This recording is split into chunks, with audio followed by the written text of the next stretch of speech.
Qué bueno verles aquí de nuevo para estudiar un tema más de la palabra de Dios. Vamos a comenzar con una oración. El título de nuestro tema para hoy es como en los días de Noé. Oremos. Nuestro Padre y nuestro Dios, gracias por habernos traído con bien a este lugar.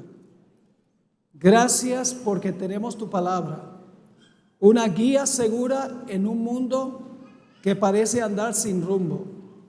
Pedimos la presencia de tu Santo Espíritu al estudiar tu palabra esta noche. Que no regrese a ti vacía, sino que cause el impacto que tú quieres que cause. Te lo imploramos en el nombre de Jesús. Amén. Quiero invitarles esta noche a abrir sus Biblias conmigo al Evangelio según San Mateo, el capítulo 24. Y vamos a leer los versículos 37 al 39. Mateo 24 y el versículo 37 hasta el versículo 39.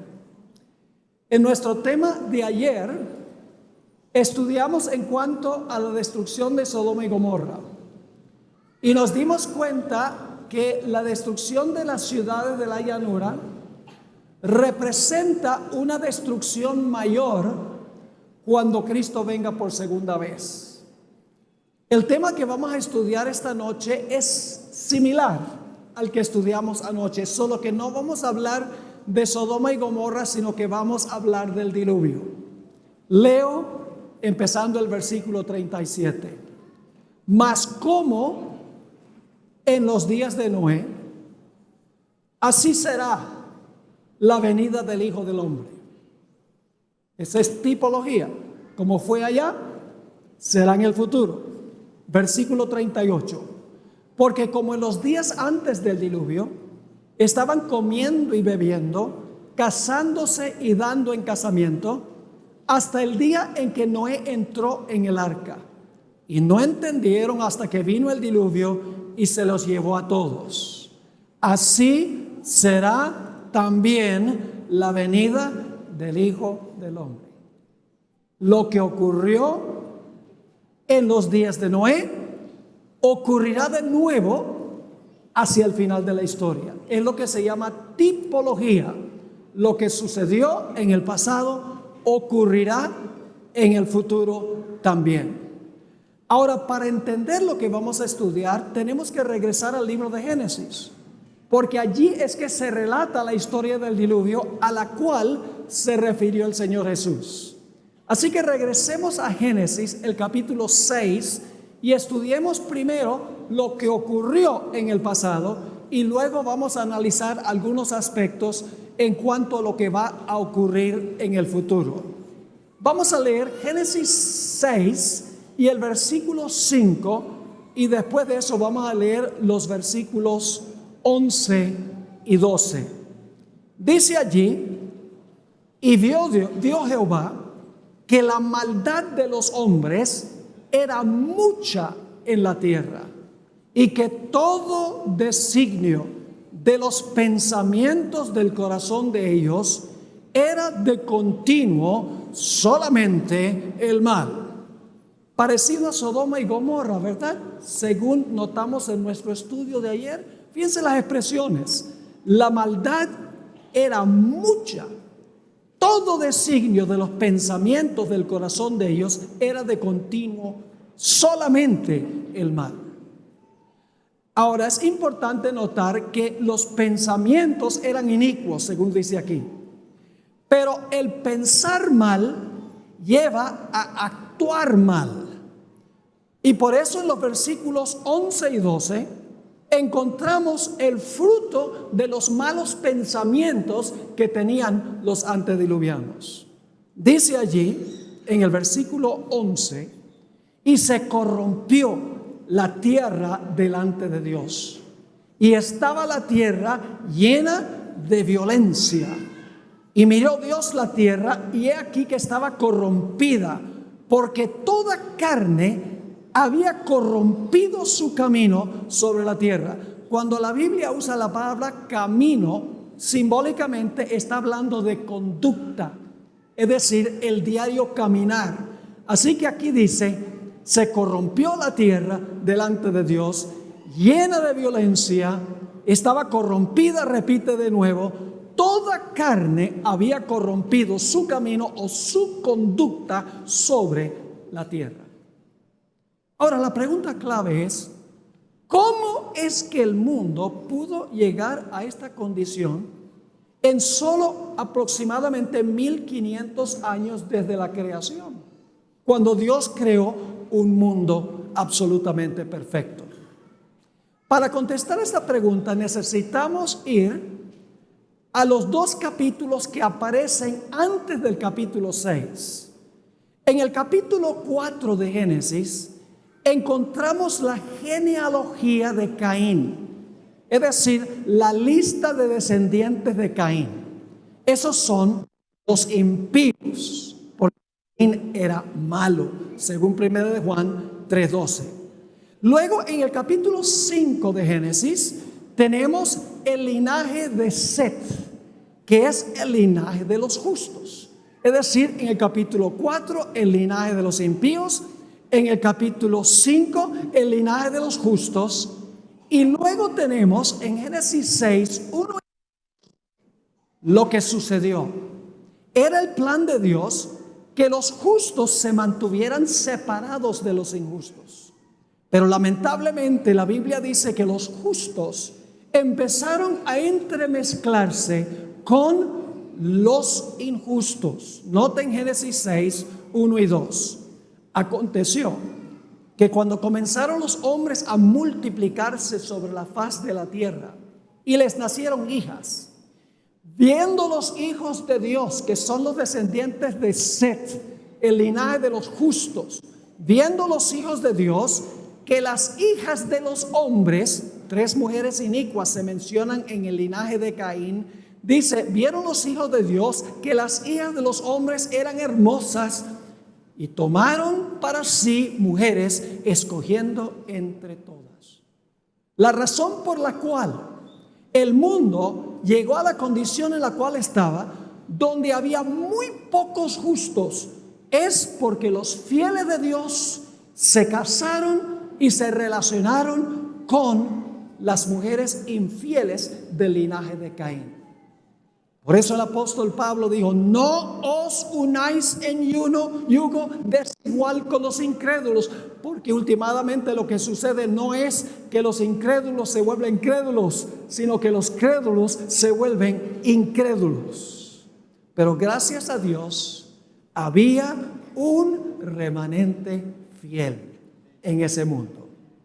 En contraste con los pecadores, Dios tenía un remanente. El remanente era muy pequeño, solamente 8 fieles, y todos eran miembros de la misma familia.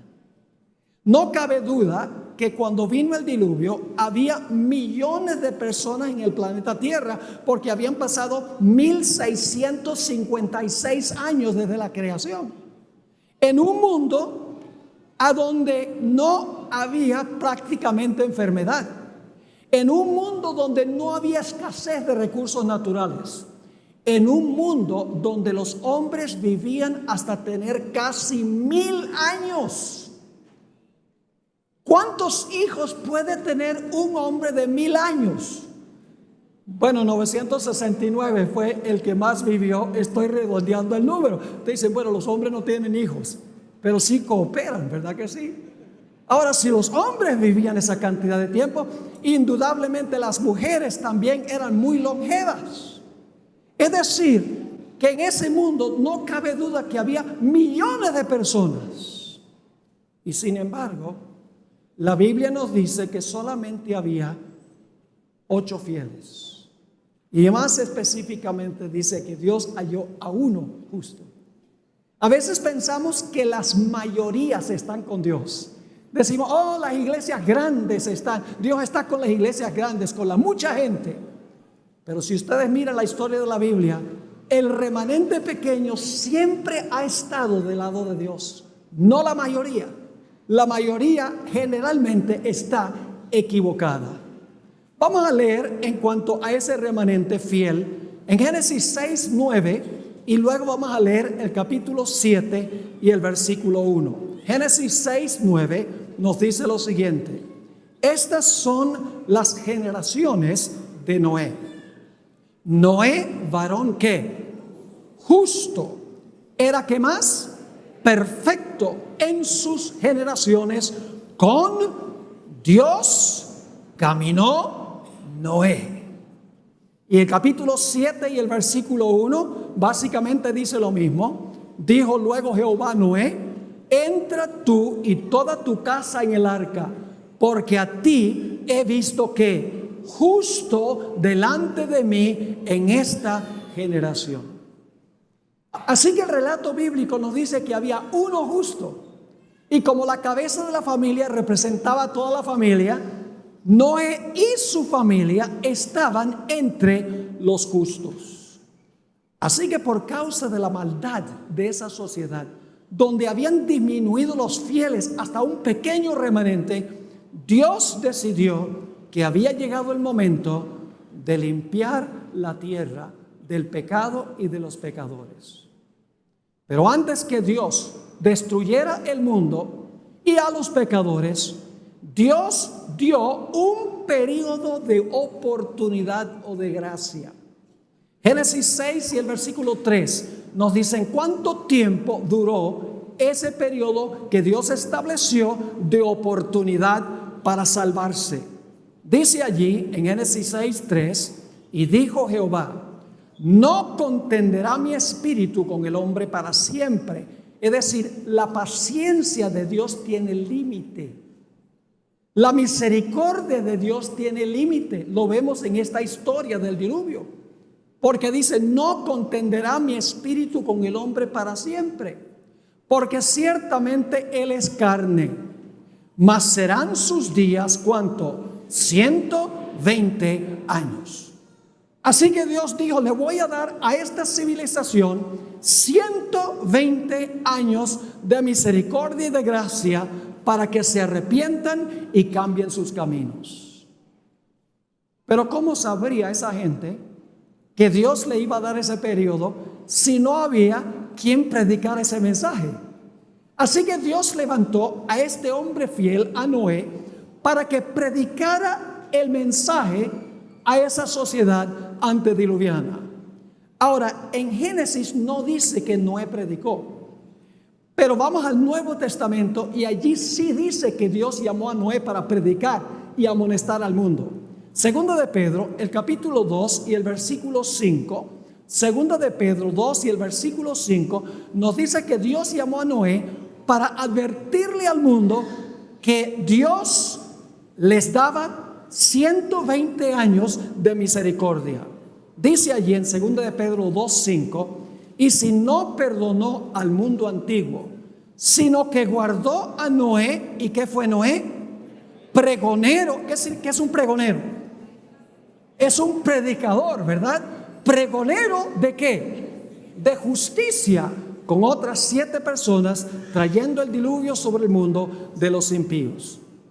Ahora, el mensaje también iba acompañado del poder del Espíritu Santo. Es decir, el mensaje de Noé no solamente fue un mensaje de él, el Espíritu Santo acompañó su mensaje. Y usted dice: ¿dónde dice eso? Volviendo otra vez a Génesis 6 y el versículo 3, Génesis 6 y el versículo 3: y dijo Jehová: no contenderá mi ¿qué? Mi espíritu con el hombre para siempre, porque ciertamente él es carne, mas serán sus días 120 años. Así que mientras Noé predicaba, el Espíritu Santo estaba impresionando los corazones de la gente que vivía en esa sociedad para que se arrepintieran y cambiaran sus caminos. El mensaje de Noé tuvo poder porque iba acompañado del poder del Espíritu Santo. Pero Noé no solamente predicó. No solamente predicó, sino que también construyó un arca. Mostró su fe por sus obras. Noten lo que dice en Hebreos 11 y el versículo 7. Hebreos 11 y el versículo 7. Noé demostró que él tenía fe en lo que Dios le dijo, que iba a haber un diluvio, porque él implementó, fue a buscar los serruchos, fue a buscar los clavos para cortar la madera y construir el arca. Dice allí en Hebreos 11 y el versículo 7, por la fe Noé, cuando fue advertido por Dios acerca de las cosas que aún no se veían, con temor, ¿qué hizo? Preparó el arca en que su casa se salvase, y por esa ¿qué? Por esa fe condenó al mundo y fue hecho heredero de la justicia que viene por la fe. ¿Qué clase de fe tenía Noé? Una fe que una fe que obra. Si Noé hubiera dicho, viene un diluvio, el mundo se va a llenar de agua, y la gente dice, ¿qué vamos a hacer? Y él dice, Dios proveerá. La gente como que no le hubiera creído mucho. Pero a pesar de que nunca había llovido, Noé predicó que iba a venir un diluvio y que iba a inundar toda la tierra. Ahora, permítame decirles algo en cuanto al mundo antes del diluvio. Nunca había llovido. En la creación, según Génesis 1:2, el planeta Tierra estaba completamente cubierto de agua antes de la creación. En Génesis 1:7 nos dice que Dios, el segundo día de la creación, tomó parte del agua que cubría el planeta y la colocó arriba para que la tierra fuera como un invernadero, y tomó parte del agua y la colocó debajo de la tierra. Se conoce como las ventanas del cielo y las fuentes del gran abismo. Ahora, ¿por qué colocó Dios esa capa de agua o de vapor encima de la tierra? Para que hubiese un clima uniforme. ¿Por qué colocó el agua debajo de la tierra? Para tener un sistema de riego automático. En Génesis, el capítulo 2 y el versículo 5 y 6, dice que a ciertas horas del día subía un vapor de la tierra que regaba la tierra. Es decir, la tierra no era regada por lluvia, la tierra era regada por un sistema de riego automático. En el diluvio, Dios no tuvo que inventar agua. Dios no tuvo que crear agua en el diluvio.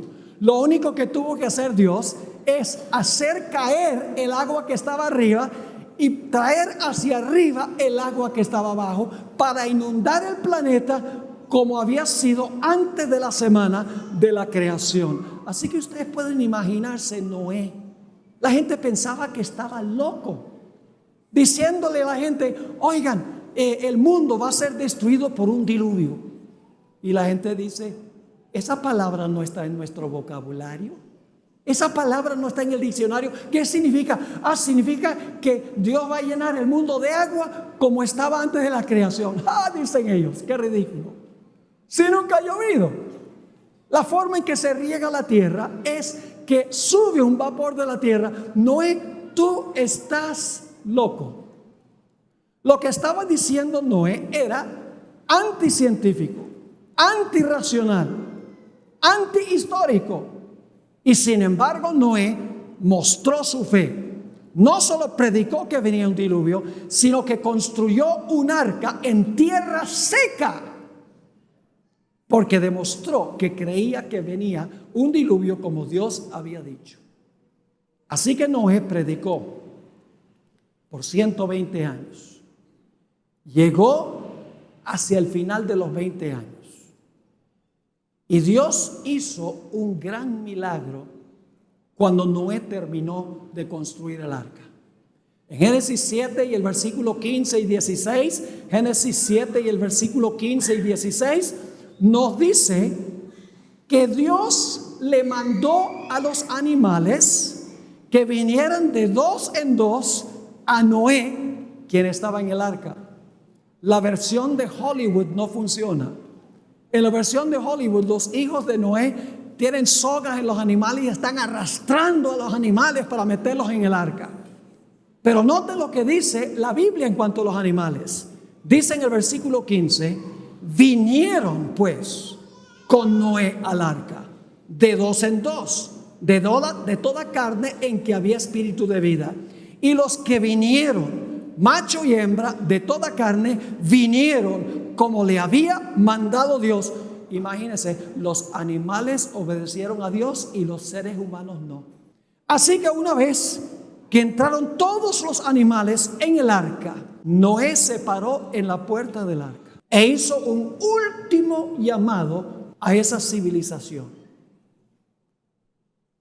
Predicó, por así decirlo, su último sermón. ¿Y cuántos aceptaron el mensaje? Nadie. Por lo tanto, ahora Noé y su familia entraron al arca y vamos a ver en un momento que se cerró la puerta. Cuando se cerró la puerta, el Espíritu Santo dejó de contender con los corazones de los seres humanos. Vamos a leer en cuanto al cierre de la puerta. Noé no cerró la puerta. ¿Quién cerró la puerta? Dios cerró la puerta. Dice allí en Génesis 7:16, y los que vinieron, macho y hembra, de toda carne vinieron, como le habían mandado Dios. Y luego, ¿qué dice? Y Jehová le cerró la puerta. Cuando esa puerta se cerró, todos los casos estaban decididos para vida o para muerte.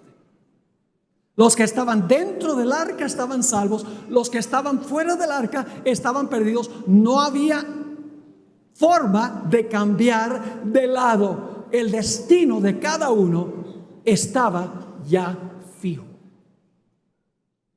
Y sin embargo, algo muy interesante. Noé predicó 120 años. Imagínense una campaña evangelística de estas que dura 120 años. Si Noé hubiera trabajado con una institución hoy en día como evangelista, ya lo hubieran votado. Porque predicó 120 años y el fruto fueron 7 personas y todas eran miembros de su propia familia. Es decir, la vasta mayoría, millones y millones, rechazaron el mensaje. Y dentro del arca había solamente un pequeño remanente fiel. Así que se cerró la puerta. Y enseguida comenzó a llover. No comenzó a llover enseguida. Noten Génesis 7 y el versículo 10. Génesis 7 y el versículo 10. Aquí está hablando Dios a Noé y dice: porque pasados aún 7 días, yo haré llover sobre la tierra 40 días y 40 noches, y raeré de sobre la tierra, la faz de la tierra, a todo ser viviente que hice. Y luego dice: y sucedió que al 7º día las aguas del diluvio vinieron sobre la tierra. Ahora tenemos que hacernos una pregunta. ¿Por qué es que después que se cerró la puerta, Dios permitió que pasaran 7 días, Noé y su familia en el arca y los impíos vivos afuera del arca? La respuesta es muy sencilla. ¿Creen ustedes que la fe y la confianza de Noé y su familia en la palabra de Dios fue severamente probada durante esos 7 días? Imagínense, pasa un día, cielo azul. 2 días, cielo azul. 3er día, 4º día, 5º día, 6º día. Cada día que pasa, la fe de Noé y su familia en la palabra de Dios es severamente probada. ¿Cómo creen ustedes que se portaron los que estaban fuera del arca por cada día que pasó? Cada día más altaneros, cada día más violentos. Es decir, la fe de los de adentro fue probada cuando se cerró la puerta, y los impíos se volvieron cada vez más altaneros durante esos 7 días. ¿Saben por qué es que Dios permitió que pasaran 7 días? Porque Él quería enseñar que como en los días de Noé, así será la venida del Hijo del Hombre. Vamos a ir a eso en unos momentos. Pero recuerden, que la razón por la cual Dios permitió que pasaran 7 días era para probar la fe y la confianza de Noé y su familia en la palabra de Dios, y al mismo tiempo para permitir que los impíos tuvieran su día de victoria. Y luego, después de los 7 días, vino el agua. Vamos a leer Génesis 7 y el versículo 11. Génesis 7, 11. Ahora el agua que Dios colocó arriba y el agua que colocó abajo, ahora va a traer el agua hacia arriba y el agua hacia abajo, y va a llenar el planeta como estaba originalmente. Dice allí, el año 600 de la vida de Noé, en el mes segundo, a los 17 días del mes, aquel día fueron rotas todas las fuentes del grande abismo, y las cataratas de los cielos fueron abiertas, y hubo lluvia sobre la tierra 40 días y 40 noches.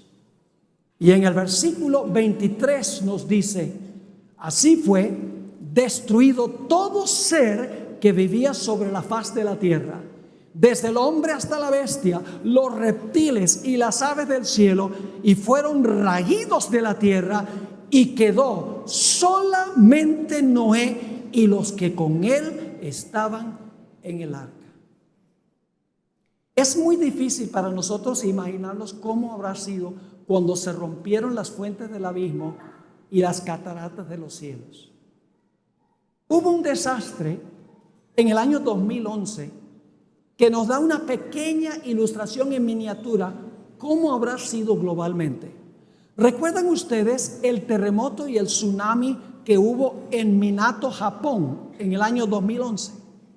Recuerdo las imágenes por televisión, cómo la inmensa ola de agua del mar pasó por encima del muro de retención y se llevó todo lo que estaba por delante: carros, barcos, casas, personas y aún la planta nuclear que estaba en la orilla. Todo parecía ser una película para mí de Hollywood, parecía irreal. Pero esa calamidad no se compara nada con la calamidad del diluvio, porque el diluvio fue global. El diluvio fue un evento catastrófico, cataclísmico. ¿Saben ustedes que en el Antiguo Testamento hay 9 palabras que se traducen diluvio?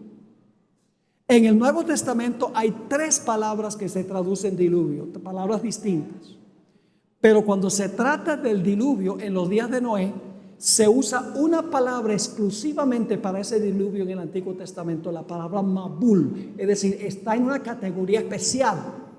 Y en el Nuevo Testamento también se usa una palabra griega solo para el diluvio en los días de Noé, y es la palabra cataclismos, de donde viene nuestra palabra cataclismo. En un clásico libro sobre la historia de bíblica en los tiempos tempranos de la historia de este mundo, Patriarcas y Profetas, se describe así cómo fue el diluvio. El agua se veía caer de las nubes cual enormes cataratas. Yo no sé si ustedes han estado alguna vez en las cataratas de Iguazú. Eso hace un estruendo. Imagínense 1 millón de Iguazús y todavía no alcanza a llegar a lo que fue eso. Así que dice, el agua se veía caer de las nubes cual enormes cataratas. Los ríos se salieron de madre e inundaron los valles. Torrentes de aguas brotaban de la tierra con fuerza indescriptible, arrojando al aire a centenares de pies.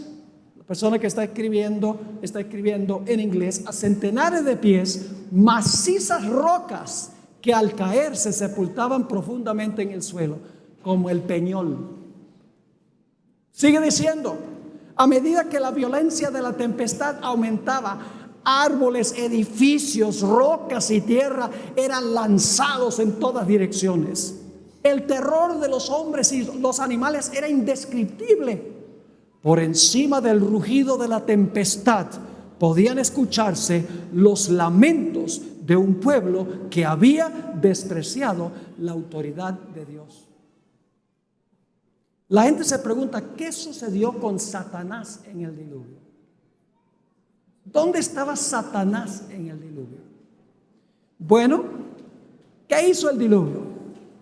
Volvió a la tierra a la condición en la cual se encontraba antes de la creación, ¿verdad? Yo pregunto, en la segunda venida, ¿el mundo va a regresar a la condición en la cual se encontraba antes de la creación? Jeremías escribió, miré la tierra y he aquí que estaba asolada y vacía, y los cielos, y no había en ellos luz. Yo pregunto, ¿el planeta estaba en tinieblas originalmente antes de la creación? Sí. ¿Estaba desordenada y vacía? Sí. Ahora, si lo mismo va a suceder al final de la historia, si la tierra va a ser asolada y vacía, ¿qué va a pasar con Satanás según el libro de Apocalipsis durante ese tiempo? Pueden leer en Apocalipsis 20 donde dice que va a quedar encadenado a este planeta. Lo cual significa que durante el diluvio Satanás fue obligado a permanecer aquí en este planeta. Imagínense cómo habrá sido eso para él. Ahora necesitamos ir al Nuevo Testamento. Vamos a Mateo, el capítulo 24, y vamos a leer otra vez los versículos 37 al 39. Y ahora vamos a recalcar un par de puntos que no presentamos al comienzo del tema cuando leímos estos versículos. Mateo 24, 37 al 39. Y quiero que se enfoquen especialmente en una palabrita que se usa dos veces. La palabra hasta. Una palabra temporal, crucial. Dice, mas como en los días de Noé, así será la venida del Hijo del Hombre. ¿Nos es útil estudiar la historia del diluvio? ¿Es útil? ¿Podemos saber lo que va a pasar habiendo sabido lo que sucedió? Sí, Jesús lo dijo. Mas como en los días de Noé, así será la venida del Hijo del Hombre. Porque como en los días antes del diluvio, importante, estaban comiendo y bebiendo, casándose y dando en casamiento, es decir, estaban llevando adelante su vida rutinaria, como todos los días, hasta el día en que Noé entró en el arca. Ahí está el primer hasta. El primer hasta marca cuál punto de tiempo. Cuando Noé y su familia, ¿qué cosa? Entraron al arca y se cerró ¿qué? Y se cerró la puerta. Pero ahora sigamos leyendo. Dice, y no entendieron. ¿Quiénes no entendieron? ¿Quiénes no entendieron? Los que estaban fuera del arca. ¿Qué no entendieron? No entendieron hasta que vino el diluvio y se los llevó a todos.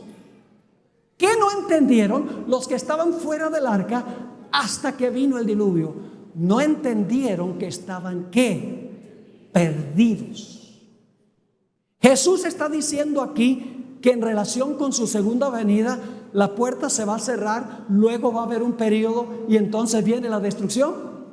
Sí, porque al final del versículo Jesús dijo, así será que será también la venida del Hijo del Hombre. Es decir, la puerta de la gracia para el mundo se va a cerrar antes de la destrucción. Y durante un periodo de tiempo, los seres humanos no van a saber que están perdidos. ¿Cuándo es que se van a dar cuenta que están perdidos? Cuando el Señor Jesucristo venga y venga la destrucción. Ahora, Jesús dio una ilustración de cómo va a ser esto. Jesús dijo que Él va a venir como ladrón. Ahora, no se preocupen que Jesús no es ningún ladrón. Jesús está tratando de recalcar un punto muy importante. Él dice, yo vengo como ladrón. Y mucha gente cree, bueno, esa es la segunda venida de Jesús. Pero en realidad no. Y ustedes dicen, ¿cómo es eso? Bueno, vamos a pensar de la venida de un ladrón. Es el mes de diciembre, donde hace frío aquí en Medellín. ¿Verdad que sí? Un poco más frío en diciembre. A pesar del cambio climático, ¿verdad? Un poquito menos. Está soplando el viento. Han trabajado todo el día. Llegan a la casa después de trabajar todo el día cansados. Se comen la sopita. Y luego después de comer, la comida liviana, se sientan en la silla más cómoda que tienen a ver las noticias, se empiezan a dormir. Ay, yo me voy a ir a acostar. Y la persona va y se acuesta. Debajo de las cobijas, calienticos. Y cuando está debajo de las cobijas, se me olvidó trancar la puerta. Esto está tan calientico y tan cómodo aquí. Me da guayabo salirme de aquí.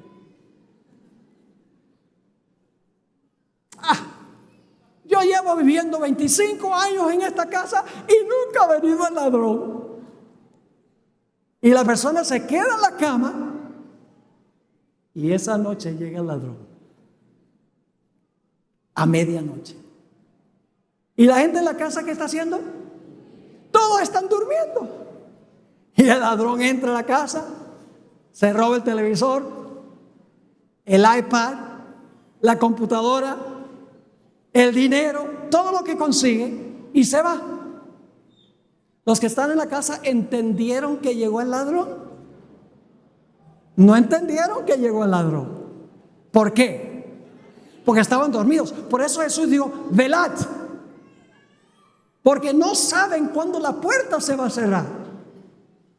¿Cuándo es que la familia descubre que el ladrón vino? Descubren que el ladrón vino por la mañana cuando se despiertan, pero ya es demasiado tarde. ¿Están entendiendo lo que está diciendo Jesús? Es decir, la puerta de la gracia es la llegada del ladrón. Como se cerró la puerta antes del diluvio, se va a cerrar la puerta de la gracia para el mundo. Así como la fe de Noé y su familia fue severamente probada en una tribulación, de la misma manera el pueblo de Dios en la tierra pasará por lo que Jesús llamó como la gran tribulación. Y así como los impíos se volvieron cada vez más altaneros contra Noé y su familia, de la misma manera los impíos se van a volver altaneros contra el pueblo de Dios. No sabiendo los impíos que están perdidos, sino hasta que venga la destrucción. Ahora quiero compartir con ustedes un ejemplo que ustedes van a entender, no los súper jóvenes, sino los que estaban vivos en noviembre de 1985 y habían alcanzado la edad de la razón. Yo pregunto, ¿será posible que se va a cerrar la puerta de la gracia de la tierra, en la tierra y va a tomar a la gente por sorpresa? ¿Ustedes creen que va a tomar a la mayoría de la gente por sorpresa? Sí. Ahora escuchen. El miércoles 13 de noviembre de 1985, la ciudad de Armero quedó completamente sepultada, como ustedes saben, por una avalancha de barro causada por la erupción del volcán Nevado del Ruiz. Los habitantes de la ciudad, yo he visitado ese lugar y he hablado con personas que viven allí ahora. Los habitantes de la ciudad estaban confiados de que si hubiese una erupción del volcán, el barro seguiría el cauce del río que se mueve hacia el occidente de la ciudad. Pero no contaban con que una gigantesca piedra iba a desviar el cauce del río hacia la ciudad de Armero. En esa sola noche perecieron 22,000 personas. La pregunta clave es esta: ¿podría haberse evitado esta trágica pérdida de vidas? ¿Acaso no había señales de un desastre inminente? La respuesta es que sí hubo abundantes señales. ¿Por qué entonces la gente fue tomada por sorpresa si había señales? El día después del desastre, en el periódico El Espectador, apareció un artículo escrito por Rodolfo Rodríguez Calderón y el título del artículo era Un desastre anunciado. El artículo demuestra claramente que todos los habitantes de Armero podrían haber salvado sus vidas si tan solo hubieran prestado atención a las señales de un desastre anunciado. El problema es que la gente escogió ignorar las señales y las advertencias. ¿Cuáles eran las señales? Les comparto lo que decía este artículo el día después del desastre. 11 meses antes del desastre, la montaña había comenzado a echar humo. Debido al calor intenso, la capa suave de nieve que cubría la cima de la montaña se convirtió en una sólida masa de hielo. El nivel del agua de los ríos y las quebradas aumentó marcadamente debido a la cantidad de nieve que se estaba derritiendo. La fumarola de ceniza, que el primer día alcanzó 50 metros, luego aumentó 2 días después a 300 metros, el día antes del desastre había subido a una altura de 5.500 metros.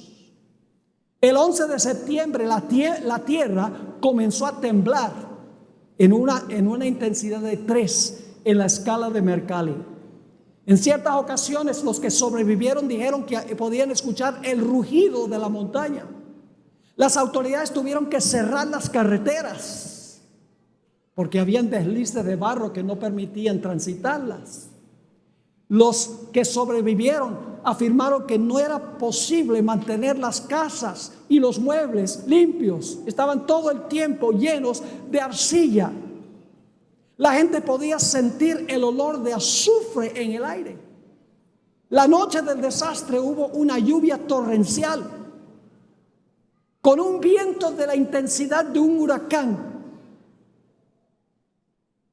Todo lo que yo estoy compartiendo con ustedes no solamente está en el artículo, sino que yo he tenido una entrevista con el pastor Rueda, quien era pastor allí y perdió a toda su familia porque él había ido a predicar a otra parte. Varios testigos que sobrevivieron dijeron que había una oscuridad casi sobrenatural. Yo pregunto, ¿había señales de que venía un desastre? Sí, pero la gente escogió ignorar las señales. Y la pregunta es, ¿por qué escogieron ignorar las señales? Por la misma razón que la gente antes del diluvio escogió ignorar el mensaje de Noé. Decidieron escuchar las voces de los expertos que decían que no podía suceder. En el mismo artículo que yo les mencioné del Espectador, a las 7 de la noche, y no voy a mencionar los nombres, tengo los nombres de todos los personajes, pero no los voy a mencionar, el sacerdote de la ciudad anunció por radio: no hay razón para tener pánico, por favor conserven la calma. La defensa civil en un mensaje oficial por radio afirmó: no hay razón para preocuparse. El obispo del pueblo le advirtió al pueblo que tuviera cuidado con los fanáticos que querían dejar la impresión de que había un desastre inminente. El alcalde de la ciudad dijo: no se preocupen. Después del desastre, el gobernador del departamento del Tolima afirmó: el desastre no se podría haber predicho de antemano. El científico colombiano Jaime Villegas Velázquez dijo: este volcán nunca estallará, nada va a pasar. Tengan cuidado con las especulaciones y las exageraciones. El secretario de Minas dijo: nada pasará. Aún el geólogo norteamericano Daryl Hurd había dicho: es muy improbable que la ciudad pueda ser sepultada por rocas, lava o barro. El Comité Regional de Emergencias esa misma noche impartió el siguiente mensaje: no esperen que las ventanas se quiebren. No esperen oscuridad ni lava corriendo cuesta abajo. No esperen una gran cantidad de ceniza, entre otras cosas. En vez de prestar atención al mensaje de las señales, decidieron hacerle caso al mensaje de los tales llamados expertos. Los habitantes de Armero no sabían que la puerta de la gracia para ellos se había cerrado. El barro se llevó prácticamente a todos, y como en el diluvio quedaron pocos. El Señor Jesucristo nos advirtió de que nosotros debemos aprender lecciones de experiencias como estas. En Marcos 13, 33 al 37, El Señor Jesucristo dijo lo siguiente, y hay una palabrita muy importante que se repite varias veces. Jesús dijo: pero de aquel día y de la hora nadie sabe, ni aun los ángeles que están en el cielo, ni el Hijo, sino el Padre. Mirad, ¿qué más? Velad, ¿qué más? Y orad, porque no sabéis cuándo será el tiempo. Es como el hombre que, yéndose lejos, dejó su casa y dio autoridad a sus siervos y a cada uno su obra, y al portero mandó que ¿qué? Que velase. Es decir, significa estar despiertos. Luego Jesús dijo, versículo 35, velad pues, porque no sabéis cuándo vendrá el Señor de la casa, si al anochecer, o a la medianoche, o al canto del gallo, o a la mañana, para que cuando venga de repente no os halle durmiendo. Y lo que a vosotros digo, a todos lo digo, ¿qué cosa? Velad. Eso significa prestar atención a las señales que están ocurriendo. La gente secular dice, esa idea de que el Señor Jesucristo va a venir en una nube en el cielo, eso es un mito. ¿Quién va a creer eso? Eso nunca ha pasado. Es anticientífico. Nunca ha sucedido en la historia. Es ilógico, es irrazonable. Y mucha gente, tal vez la mayoría de la gente en el mundo, se come el cuento y dice, de verdad que eso parece un cuento de hadas. Lo mismo decían en los días de Noé. Ahora, ya para terminar, mis queridos hermanos y amigos, nadie sabe cuándo se va a cerrar la puerta de la gracia para el mundo. Pero yo quiero decirles que hay dos puertas de la gracia que se cierran. Una puerta que se cierra es aquella de la cual hemos hablado, cuando se va a cerrar la puerta de la oportunidad para todo el mundo. Cuando ya se ha predicado el Evangelio con el poder del Espíritu Santo, el pequeño remanente ha aceptado el mensaje, la vasta mayoría lo ha rechazado, y entonces llega el momento cuando todos han tomado su decisión, que se va a cerrar la puerta de la gracia para todo el mundo. Y los salvos estarán salvos y los perdidos estarán perdidos. Pero hay otra puerta de la gracia. Es un cierre de la puerta individual de la gracia. Escuchen bien. Si yo llegase a morir esta noche, mi puerta de la gracia se cerró. Así que si yo no llego al cierre de la gracia para el mundo, pero llegase a morir esta noche, mi puerta de la oportunidad se cerró. En Hebreos 9:27 dice algo muy interesante. Hebreos 9 y el versículo 27 dice: y de la manera que está establecido para los hombres, que mueran ¿qué? Que mueran una sola vez, y después de esto ¿qué cosa? El juicio. Todo ser humano, con la excepción de los que estarán vivos cuando Jesús venga, van a morir. Y después de su muerte viene el juicio de su caso. Después de la muerte no hay oportunidad de cambiar de lado. La puerta individual de la gracia en ese momento se cerró. Pensamiento solemne. Que si no llegamos al cierre de la gracia para el mundo, pero si llegamos al cierre de la gracia individual, sucederá exactamente lo mismo. Pero yo quiero decirles, gracias a Dios,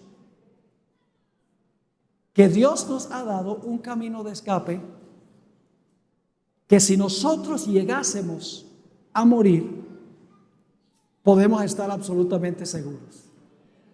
Y ustedes dicen, ¿cuál es ese? Vamos a 1 de Tesalonicenses 4, 15 al 17. 1 de Tesalonicenses 4, 15 al 17. Va a haber dos clases de personas que murieron. Están los muertos que murieron fuera de Cristo y los muertos que murieron en Cristo. Los que mueren fuera de Cristo son como los que vivieron antes del diluvio y estaban fuera del arca. Fíjense lo que dice aquí en cuanto a la segunda venida. Por lo cual os decimos esto en palabra del Señor, que nosotros que vivimos, que habremos quedado hasta la venida del Señor, no precederemos a los que durmieron. Es decir, los que están vivos no van a ir al cielo antes que los que murieron en Cristo. Versículo 16. Porque el Señor mismo, ¿quién es el Señor mismo? Jesús, muy bien. Porque el Señor mismo, con voz de mando, con voz de arcángel y con trompeta de Dios, descenderá ¿de dónde? Del cielo. Y ahora escuchen esto. Y los muertos en Cristo resucitarán primero. ¿Los que mueren en Cristo tienen razón de temer? No. ¿Saben? Yo viajo mucho por avión. Estoy por cumplir ahora casi 7 millones de kilómetros desde el año 1991 en una sola empresa aérea. Y la gente me pregunta, dice, pastor, ¿usted no tiene miedo de montarse en un avión? Y yo les digo, no, ¿por qué? Así, porque se puede caer el avión. Le digo, sí, ¿cuál es el problema? Se muere. Le digo, sí, ¿cuál es el problema? ¿No tiene miedo de morir? No, porque estoy en Cristo. Y los muertos en Cristo resucitarán primero. La clave entonces es estar en Cristo. Y si morimos, nuestro caso está seguro. Ahora la pregunta clave es, ¿cómo podemos nosotros estar en Cristo? ¿En qué momento es que llegamos a estar en Cristo? Gálatas 3, 26 y 27. Gálatas 3, 26 y 27. Aquí nos dice en qué momento oficialmente nosotros llegamos a estar en Cristo. Dice lo siguiente: pues todos sois hijos de Dios por la fe en Cristo Jesús. Porque todos los que habéis sido ¿qué? Bautizados en Cristo, de Cristo estáis revestidos. ¿Cuándo es que Cristo me cubre con el manto de su justicia para que yo esté en Él? En el momento del bautismo. Y ustedes dicen, ¿por qué en ese momento? Les voy a repetir algo que dije en una presentación anterior. El bautismo bíblico es un bautismo de adultos, o por lo menos de personas que han alcanzado la edad de la razón, porque la Biblia dice que es necesario arrepentirse y bautizarse. Es necesario confesar los pecados y luego bautizarse. Además de eso, el bautismo en la Biblia es un bautismo siempre por inmersión. Es decir, la persona es sumergida debajo del agua. Y algunos dirán, pero pastor, ¿qué importancia tiene que una persona sea bautizada por aspersión o por infusión o por inmersión? Al fin y al cabo, lo importante es que la persona es sincera. No es así. Cristo dejó ese método de bautismo por una razón muy importante. Y le voy a explicar como expliqué la otra noche. Señor Jesucristo, cuando colgó en la cruz, dijo, consumado es, y dejó de respirar. ¿Qué hizo Jesús mientras estaba en el sepulcro? No respiró. ¿Qué fue lo primero que hizo cuando salió del sepulcro? Respiró de nuevo. Murió, fue sepultado y resucitó. Ahora escuchen bien.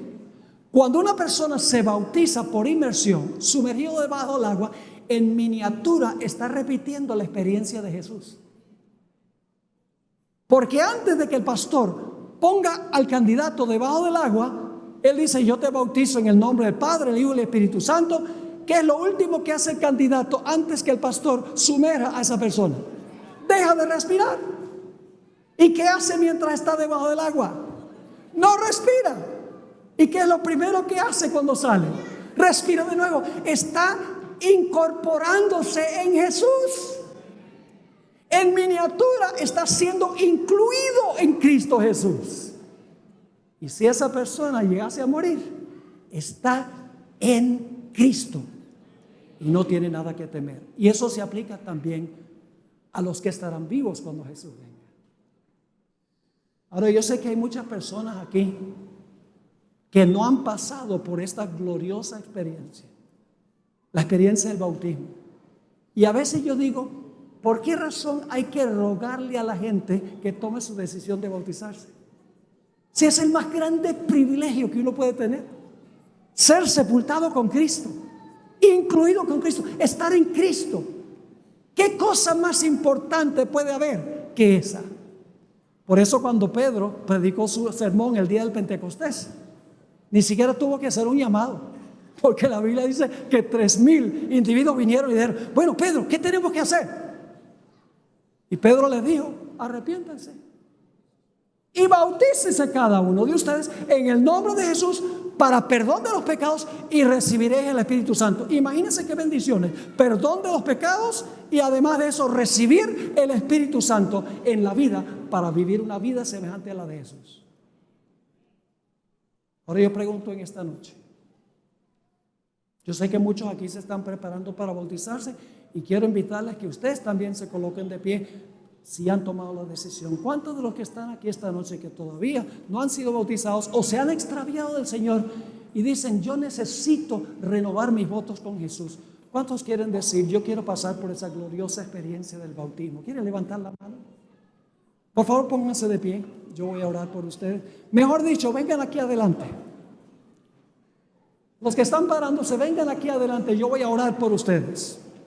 Yo voy a orar por todos los que están respondiendo a este llamado. No deje pasar esta oportunidad. ¡Qué gloriosa oportunidad es esta! El Espíritu Santo te está llamando en esta noche. Gloria a Dios.